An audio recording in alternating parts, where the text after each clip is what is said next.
Gloire au Père, au Fils et au Saint-Esprit, au seul et vrai Dieu, maintenant et à jamais. Sa paix soit avec vous. Je voudrais maintenant vous donner une définition dogmatique de la foi catholique dans le mystère du Dieu Trinité.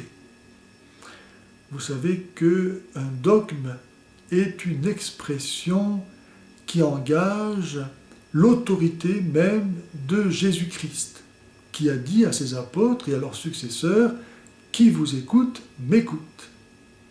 Lorsque le magistère de l'Église énonce un dogme, il jouit de ce fait de l'assistance de l'Esprit Saint, de l'Esprit de vérité, de sorte que ce que l'Église affirme, même si ça reste en deçà de la vérité absolue concernant Dieu ou des vérités révélées, néanmoins, ce que l'Église enseigne de cette façon est sans erreur possible et véridique. Et c'est pourquoi nous devons tellement avoir à cœur de connaître les dogmes pour bâtir notre vie spirituelle et donc notre vie éternelle sur eux, car nous sommes sûrs de ne pas nous égarer. L'Église, lorsqu'elle enseigne de façon dogmatique la vérité révélée, nous l'enseigne de façon absolument sans erreur possible. Dieu n'est pas venu sur la terre pour que nous continuions à rester dans l'erreur ou dans le doute. Il est venu, comme il le dit à Pilate, pour rendre témoignage à la vérité. Et ce témoignage rendu à la vérité, il subsiste jusqu'à la fin des temps pour la gloire de Dieu et le salut des hommes dans l'Église. S'il y a des dogmes dont la connaissance peut n'être qu'implicite en certaines circonstances pour pouvoir être sauvé, il y a d'autres dogmes qui doivent par tous, toujours et partout, être explicitement et nécessairement crus pour pouvoir être sauvés. De ces dogmes fait partie celui du mystère du Dieu Trinité, c'est-à-dire du Dieu qui est communion de personnes, qui est amour, qui est famille. Voici donc la lecture du décret des Jacobites que le pape Eugène IV, le 4 février 1440, a donné dans sa bulle Cantate Domino.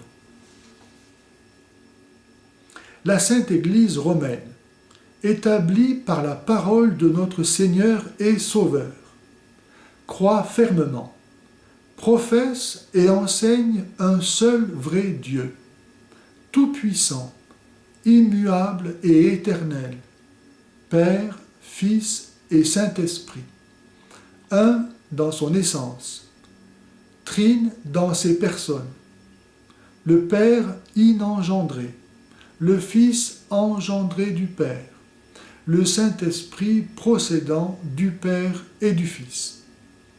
Le Père n'est ni le Fils ni le Saint-Esprit. Le Fils n'est ni le Père ni le Saint-Esprit.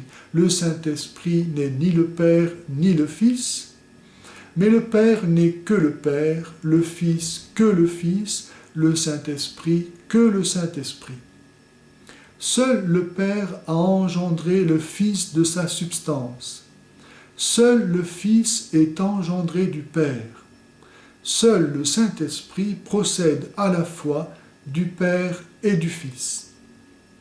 Ces trois personnes sont un seul Dieu, et non trois dieux. Les trois ont une substance, une essence, une nature, une divinité, une immensité, une éternité, et tout est un en eux, là où la réciprocité des relations le permet. À cause de cette unité, le Père est tout entier dans le Fils, tout entier dans le Saint-Esprit. Le Fils est tout entier dans le Père, tout entier dans le Saint-Esprit. Le Saint-Esprit tout entier dans le Père, tout entier dans le Fils. Aucun ne précède l'autre en éternité, ne dépasse l'autre en grandeur, ne surpasse l'autre en puissance.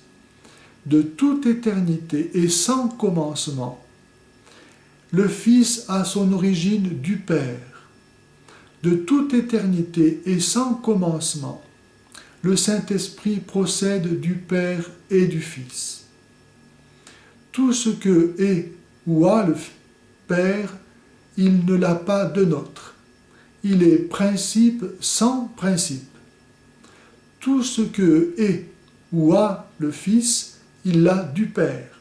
Il est principe du principe. Tout ce que est ou a le Saint-Esprit, il a à la fois du Père et du Fils. Mais le Père et le Fils ne sont pas deux principes du Saint-Esprit, mais un principe, de même que le Père et le Fils et le Saint-Esprit ne sont pas trois principes, mais un principe des créatures.